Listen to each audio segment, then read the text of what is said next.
ইরানের ক্ষমতার কেন্দ্রবিন্দুতে এক নাটকীয় পরিবর্তনের মধ্য দিয়ে নতুন সর্বোচ্চ নেতা হিসেবে আসীন হয়েছে মোস্তফা খামেনি। তবে এই নিয়োগের পেছনে দেশটির প্রভাবশালী বাহিনী রেভলিউশনারি গার্ডসের সরাসরি হস্তক্ষেপ রয়েছে বলে এক প্রতিবেদনে জানাচ্ছে বার্তা সংস্থা রয়টার্স। কট্টরপন্থী এই সামরিক গোষ্ঠীটি মোস্তফাকে তার বাবার তুলনায় অনেক বেশি নমনীয় এবং তাদের অনুগত মনে করছে বলেই তাকে এই পদে বসানো হয়েছে বলে ধারণা করা হচ্ছে। ইরানের অভ্যন্তরীণ সূত্রগুলো জানিয়েছে, আমেরিকা ও ইসরায়েলের সাথে যুদ্ধ শুরু হওয়ার পর থেকেই আইআরজিসি তাদের প্রভাব বহুগুণ বাড়িয়ে নিয়েছে। মোস্তফাকে নেতা নির্বাচনের ক্ষেত্রে দেশটির অনেক জ্যেষ্ঠ রাজনৈতিক ও ধর্মীয় ব্যক্তিত্বের আপত্তি থাকলেও আইআরজিসির চাপের মুখে তা টিকতে পারেনি।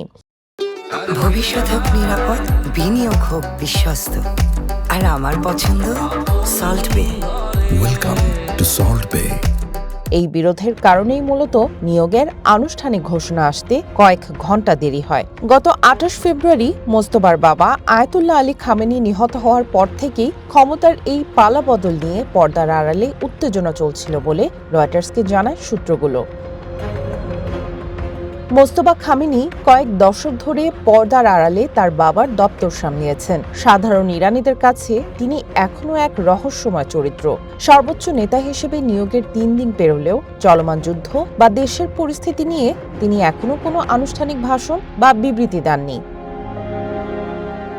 ধারণা করা হচ্ছে, যে হামলায় তার বাবা নিহত হয়েছেন সেই একই হামলায় মোস্তফা নিজেও আহত হয়ে থাকতে পারেন।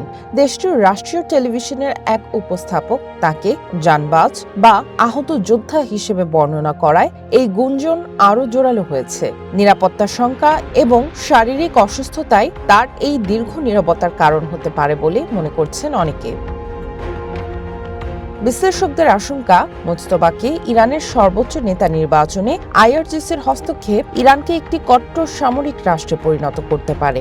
সংস্কারপন্থী অনেক নেতার মতে এর ফলে বিদেশের মাটিতে ইরানের অবস্থান আরও আক্রমণাত্মক হবে এবং দেশের ভেতরে সাধারণ মানুষের উপর দমনপীড়ন বাড়তে পারে। এটি দেশটির সরকারের পক্ষে জনসমর্থন আরও কমিয়ে দিতে পারে। সামিয়া জান্নাহ, ওয়ান ইন্টারন্যাশনাল ডেস্ক।